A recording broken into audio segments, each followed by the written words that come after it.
안녕하세요. 5월 31일 금요일, 진짜 5월 30일이 왔습니다. 이제 내일 이제 6월달로 넘어가죠. 자, 호국의 달, 6월달, 뭐 가정의 달, 5월달, 뭐 의미를 만들기보다는 하루하루 중요한 날입니다. 매일매일 습관처럼 매일헌법 정인영과 함께합니다. 한번 가볼게요.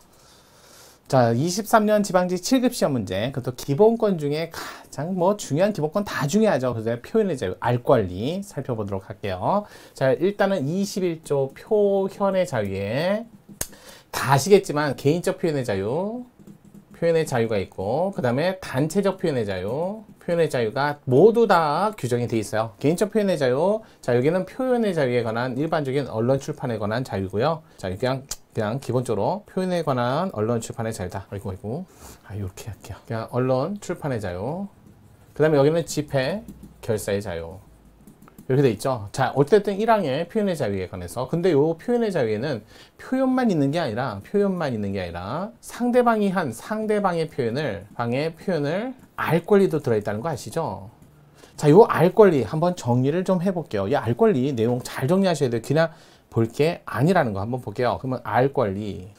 자, 첫 번째는 구체적 기본권이라는 거예요. 따라서 개별 법률이 없어도 알 권리에 근거해서 직접 나오는 거. 두 번째, 알 권리에는 자유권적 성격의 기본권의 성질도 갖고 있습니다. 성질도 갖고 있다.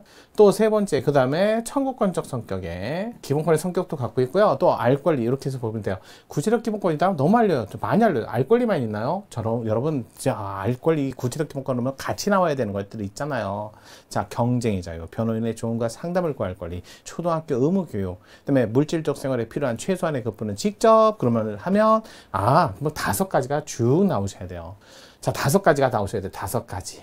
이게 따라 나오셔야 되고, 두 번째 자유권적 성격의 기본권 2가지 있죠. 우리 수집, 수령 이렇게 2가지 나오셔야죠. 수령 그러면요, 신문, 자, 구독, 자비 구독하는데 기사 삭제. 유치장이에요. 유치장은 아직 무죄 추정을 받는 분인데 자비로 신문 구독을 했는데 자꾸 기사 삭제, 자신의 사건과 관련된 기사 삭제 반하지 않는다. 또 수집 그럼 불온서적, 저 군내에서 이거 금지토록 한 거, 이거 합헌인 거 아시죠? 이거 자유권적 성격의 기본권으로서 알 권리 안에서도 수집에 관한 기본권이에요. 청구권 아니에요. 그러면 청구권 그러면 대표적인 뭐예요? 이게 여기서 나오는 게 뭐예요? 공공기관의 정보 공개 정보 공개 법이죠, 법. 이 청구권적 성격이에요. 여러분, 그래갖고 맨날 속이는 게요, 수집을 수령으로 낸다든지 또는 자, 수집을 청구권적 기본권의 성격이다 이런 식으로 해갖고 매번 틀리게 내는 거예요. 이거 정리 잘 하셔야 돼요. 그냥 대충 하시면 안 돼요. 알 권리 하면 명확하게 이렇게 정리를 좀 하셔야 문제를 풀 수 있어요. 뭐 구체적으로 사전검열 금지원칙에 관한 21조 2항을 묻는 게 아니니까요. 한번 살펴보도록 할게요. 문제 바로 갈게요. 자, 재판이 확정되면 옳지 않은 거. 재판이 확정되면 속기록 등을 폐기하도록 규정한 형사소송법 규칙 제39조가 청구인의 알 권리를 침해했다고 볼 수 없다. 여러분이 재판이 확정되면 재판 정리를 하셔야죠. 결론이 났잖아요. 결론 났으니까 확정을 좀 했으니까 거기에 따른 절차를 진행하는 거 반하지 않습니다. 침해했다고 볼 수 없다. 기본적이에요. 속기록 같은 거. 자, 이런 재판 확정 이후에 절차에 들어갔던 것들을 그냥 기본적으로 남길 건 남기지만 대부분 다 삭제하는 거 반하지 않습니다.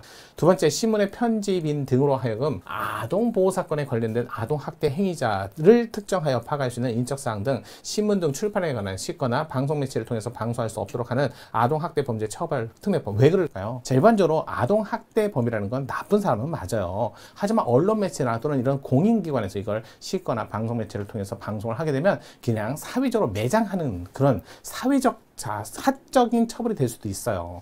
솔직히 말해서 나쁜 놈은 맞지만 거기에 책임을 지는 건 당연한 거예요. 하지만 또 2차, 3차 또는 출판물로 인해서 사회적 사망 선고까지 낼 필요는 없다 이거죠. 그래서 방송할 수 없도록 한 거, 아동학대 범죄 처벌에 관한 특례법 조항은 아동학대 행위자에 대한 그런 부분, 언론 출판의 자유와 국민의 알 권리를 침해하지 않는다. 내용 상대방이 표현하는 것도 자의 알 권리의 대상이지만 이것도 마찬가지예요. 그렇게 해서 형사 책임을 지는 것까지는 좋은데 형사 책임 진 사항까지도 특정하여 파악할 수 있는 인적사항까지 출판물에 싣거나 또는 언론 매체를 통해서 방송 매체를 통해서 방송을 하게 되면 2차, 3차 처벌이 되는 거죠. 사적 처벌은 원칙적으로 안 돼요.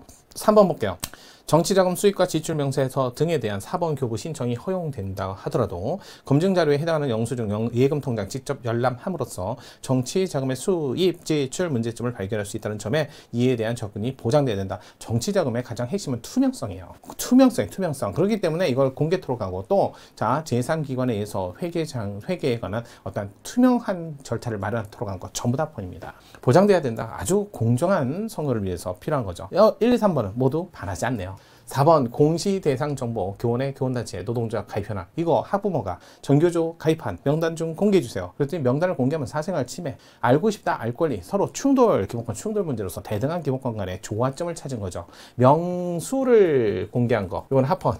그 이후에 또 사건이 있었죠. 국회의원이 명단을 공개한 사건이 있었어요. 이건 대법원에서 불법이다. 그래서 손해배상까지 인정했어요. 손배까지. 요 사건에서. 그러면서 대법원의 불법, 손배. 그러면서 이런 사건에서 말씀을 했던 거죠. 위법한 행위예요. 맞아요. 명단 공개는. 그래갖고 이거 처분까지 나왔어요. 그래서 빨리 공개해라. 그러니까 빨리 내려라. 안 하면 하루당 2천만 원. 그래서 자 이행강제금까지 부과. 가처분 이행강제금. 이렇게 했던 사건이에요. 그래서 이 사건에서 명단 공개하면 위헌이 된다는 거 알아두세요. 하지만 명수만을 공개한 건 반하지 않는다. 이 사건이에요. 가입 현황, 인원수만을 규정할 뿐 개별 교원의 명단을 규정하고 있지 않은 구 교육 관련 기관의 정보 공개하는 특례법 시행령 3조의 별표 제1호 15 아목 중 교원에 관한 부분은 알 권리 침해하지 않는다예요. 명수를 공개한 건 침해하지 않는다. 명단을 공개하면 침해다. 사생활 침해요. 사생활 침해. 알 권리도 침해하는 안 하는 거는 인원수만을 공개한 거예요. 자 이렇게 해서 알 권리를 살펴봤어요. 물론 알 권리하면 구제적 기본권으로도 많이 나오지만 수집, 수령, 청구 이 세 가지 그 중에 자유권적 성격의 수집, 수령, 청구권적 성격의 그다음에 공공기관 정보공개법 이렇게 해서 정리해봤습니다. 자 오늘 5월 31일 마지막 5월의 날을 저랑 같이 해주셔서 감사하고요. 내일 토요일, 일요일은 아시죠? 통치구조편이에요. 따로 있는 게 아니라 토요일, 일요일만. 자, 여러분, 월요일에 뵐 분들은 뵈고요. 또 토요일, 일요일 뵐 분들은 따로 정리해서 뵙겠습니다. 감사합니다.